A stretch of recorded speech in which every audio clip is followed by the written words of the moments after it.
رات کے 11 بج چکے تھے۔ گھر کی تمام بتیاں بند تھیں، مگر ایک کمرے میں ابھی بھی ہلکی سی روشنی جل رہی تھی۔ اس روشنی کے نیچے زینب خاموش بیٹھی اپنے دونوں ہاتھوں کو مسلسل دیکھ رہی تھی۔ اس کی آنکھوں میں نیند نہیں تھی، صرف خوف تھا، ایسا خوف جو ہر گزرتے لمحے کے ساتھ بڑھتا جا رہا تھا۔ باورچی خانے میں رکھا آخری آٹے کا ڈبہ بھی خالی ہو چکا تھا۔ گیس کا بل 3 ماہ سے جمع نہیں ہوا تھا۔ بجلی کا میٹر بھی کسی وقت کاٹ دیا جانا تھا۔ مگر ان سب سے بڑھ کر وہ فکر تھی جو ایک ماں کو اپنے دل میں اپنے بچوں کے لیے ہوتی ہے۔ زینب نے آسا سے دروازہ کھولا اور صحن میں آ گئی۔ ٹھنڈی ہوا چل رہی تھی، مگر اس کے ماتھے پر پسینہ صاف دکھائی دے رہا تھا۔ وہ بار بار گلی کے کونے کی طرف دیکھ رہی تھی، کیونکہ اس کا شوہر عمران ابھی تک گھر سے واپس نہیں آیا تھا۔ عمران ایک پرائیویٹ فیکٹری میں ملازم تھا، مگر 2 ماہ پہلے فیکٹری بند ہو چکی تھی۔ اس کے بعد سے وہ ہر صبح امید لے کر نکلتا اور ہر شام ٹوٹی ہوئی امید کے ساتھ واپس آ جاتا۔ کبھی کسی تعمیراتی جگہ مزدوری مل جاتی، کبھی پورا دن دھوپ میں کھڑے رہنے کے بعد بھی کچھ ہاتھ نہ آتا۔ گھر کے اندر 15 سالہ مریم اپنے چھوٹے بھائی احمد کو سلانے کی کوشش کر رہی تھی۔ احمد کئی بار پوچھ چکا تھا کہ ابو کب آئیں گے، مگر مریم کے پاس کوئی جواب نہیں تھا۔ وہ صرف اتنا کہتی تھوڑی دیر میں آ جائیں گے، حالانکہ اسے خود بھی یقین نہیں تھا۔ گھڑی نے 12 بجنے کا اعلان کیا تو زینب کی بے چینی مزید بڑھ گئی۔ اسی لمحے دروازے پر ہلکی سی دستخط ہوئی۔ زینب دوڑ کر دروازے تک پہنچی، مگر باہر عمران نہیں تھا، بلکہ محلے کا ایک لڑکا کھڑا تھا۔ اس نے گھبرائی ہوئی آواز میں کہا، خالہ فوراً سرکاری ہسپتال چلی جائیں، عمران چچا کو وہاں لے کر گئے ہیں۔ یہ سنتے ہی زینب کے قدموں تلے زمین نکل گئی۔ اس نے کچھ پوچھنا چاہا، مگر آواز گلے میں ہی رک گئی۔ مریم نے جلدی سے چادر اوڑھی، احمد کا ہاتھ پکڑا اور تینوں اندھیری گلیوں سے گزرتے ہوئے ہسپتال کی طرف بھاگنے لگے۔ ہسپتال کے ایمرجنسی وارڈ کے باہر لوگوں کا ہجوم تھا۔ زینب نے بے چین ہو کر ہر چہرہ دیکھا، پھر ایک بینچ پر عمران کو بیٹھا دیکھا۔ اس کے ماتھے پر خون جمع ہوا تھا، کپڑے مٹی سے بھرے ہوئے تھے، مگر وہ زندہ تھا۔ زینب دوڑ کر اس کے پاس پہنچی اور روتے ہوئے پوچھا، کیا ہوا؟ عمران نے نظریں جھکا لیں، دھیمی آواز میں کہا، مجھے مزدوری مل گئی، مگر شام کو مالک نے پیسے دینے کی بجائے سب مزدوروں کو دھکے دے کر نکال دیا۔ جب میں نے اپنی مزدوری مانگی تو اس کے آدمیوں نے مجھے مارا اور باہر پھینک دیا۔ یہ سن کر زینب کی آنکھوں سے آنسو بہنے لگے، مگر عمران کے چہرے پر درد سے زیادہ بے بسی تھی۔ وہ بار بار صرف ایک ہی بات کہہ رہا تھا، میں بچوں کے لیے کچھ بھی نہ لا سکا۔ یہ الفاظ سن کر مریم خاموشی سے ایک کونے میں جا کر کھڑی ہو گئی۔ اس نے پہلی بار اپنے باپ کو اس طرح ٹوٹتے ہوئے دیکھا تھا۔ ڈاکٹر نے پٹی باندھی اور بتایا کہ چوٹ زیادہ خطرناک نہیں، مگر چند دن آرام ضروری ہے۔ یہ جملہ سنتے ہی زینب کے دل میں ایک نیا خوف پیدا ہو گیا، کیونکہ اگر عمران آرام کرے گا تو گھر کیسے چلے گا؟ اسی رات جب سب گھر والے واپس آئے تو مریم دیر تک جاگتی رہی۔ وہ چھت پر کھڑی آسمان کو دیکھ رہی تھی۔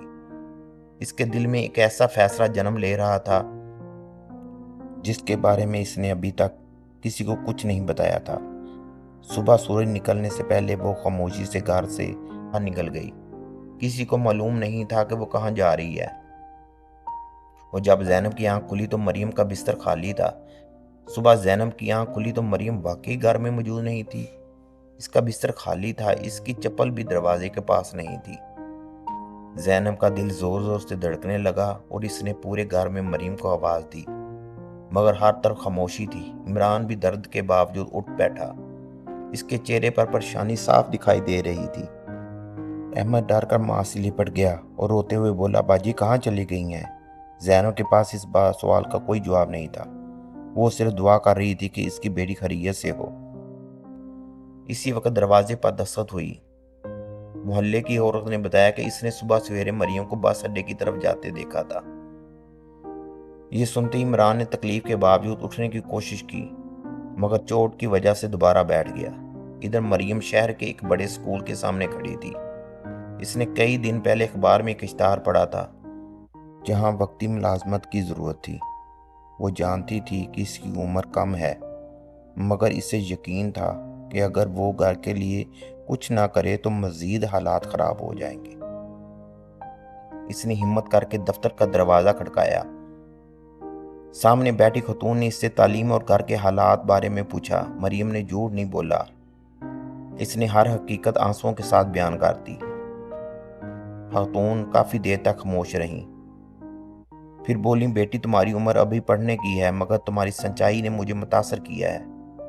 میں تمہیں شام کے وقت دفتر میں فائلیں ترتیب دینے کا کام دے سکتی ہوں، ساتھ ہی تمہاری پڑھائی بھی جاری رہے گی۔ یہ سن کر مریم کی آنکھوں میں خوشی کے آنسو نکل آئے۔ اس نے فوراً اللہ کا شکر ادا کیا۔ ادھر گھر میں ہر گزرتے لمحے کے ساتھ بے چینی بڑھتی جا رہی تھی۔ زینب مسلسل دروازے کی طرف دیکھ رہی تھی۔ عمران خاموش بیٹھا اپنی بے بسی پر رو رہا تھا۔ اسے لگ رہا تھا کہ شاید اس کی غربت نے اس کی بیٹی کو اس سے دور کر دیا۔ دوپہر کے قریب دروازہ آہستہ سے کھلا۔ مریم اندر داخل ہوئی۔ اس کے ہاتھ میں ایک چھوٹا سا لفافہ تھا۔ زینب دوڑ کر اس سے لپٹ گئی اور روتے ہوئے بولی، تم ہمیں چھوڑ کر کیوں چلی گئی تھی؟ مریم بھی رو پڑی۔ اس نے لفافہ عمران کے ہاتھ میں رکھا اور دھیرے سے کہا، ابو یہ میری پہلی تنخواہ نہیں ہے، یہ صرف ایڈوانس ہے۔ انہوں نے میری بات سن کر میری مدد کی ہے۔ میں اب شام کو کام بھی کروں گی اور اپنی پڑھائی بھی جاری رکھوں گی۔ عمران نے لفافہ کھولا تو اس میں چند ہزار روپے تھے، مگر اس کے لیے وہ دنیا کی سب سے بڑی دولت تھی۔ اس کی آنکھوں سے آنسو بہنے لگے۔